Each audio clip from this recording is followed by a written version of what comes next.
Pastor గారికి నా వందనాలు.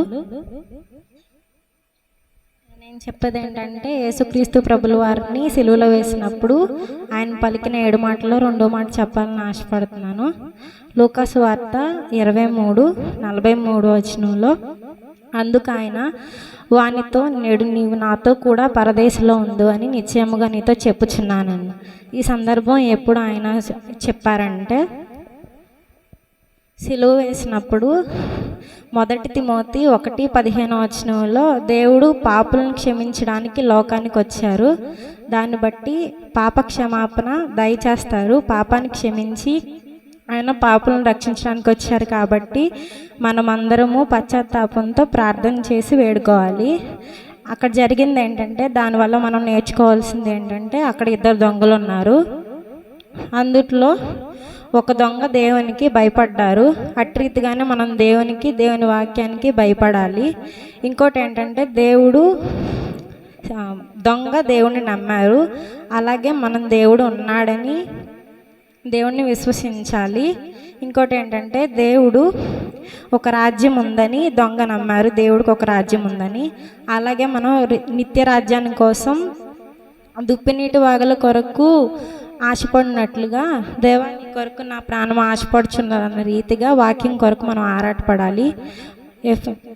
1 పేతురు 2:9 చెప్పినట్టుగా ప్రభు యొక్క గుణాతిశయాలను మనం ప్రచురం చేసే బిడ్డల్లాగా మనం ఉండాలి. ఇంకోటి ఏంటంటే, ఆ దొంగ దేవుడి దగ్గర పశ్చాత్తాపడ్డారు, తన రహస్య పాపాలన్నీ క్షమించబడాలని దేవుడి దగ్గర పశ్చాత్తాపడ్డారు.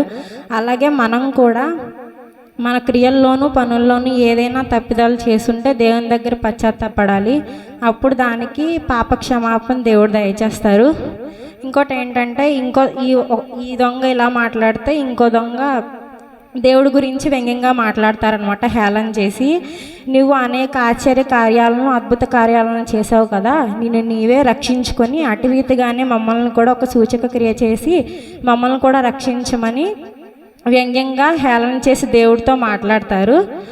ఎందుకంటే అతను విచేచన శక్తి లేనివాడు కాబట్టి వ్యంగ్యంగా స్వార్థంగా మాట్లాడతాడు, అసూయతో కలిగిన స్వభావం కాబట్టి.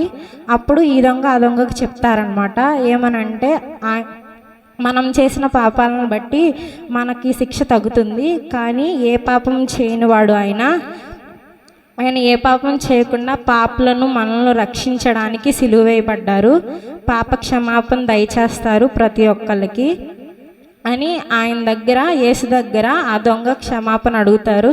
దేవా, నా రహస్య పాపాలను క్షమించుము, నేను ఎన్నో పాపాలను చేశానని పశ్చాత్తాపడతారు.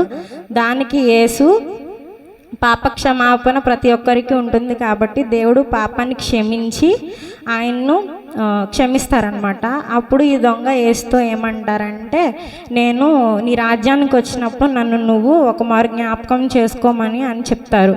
అప్పుడు దేవుడు ఏమని చెప్తారంటే, అప్పుడు ఆయన, నేను నీవు నాతో కూడా పరదేశంలో ఉందని నిశ్చయముగా నీతో చెప్పుచున్నానని సందర్భం చెప్తారు. ఈ చిన్న మాటలు దేవుడు దీవించును.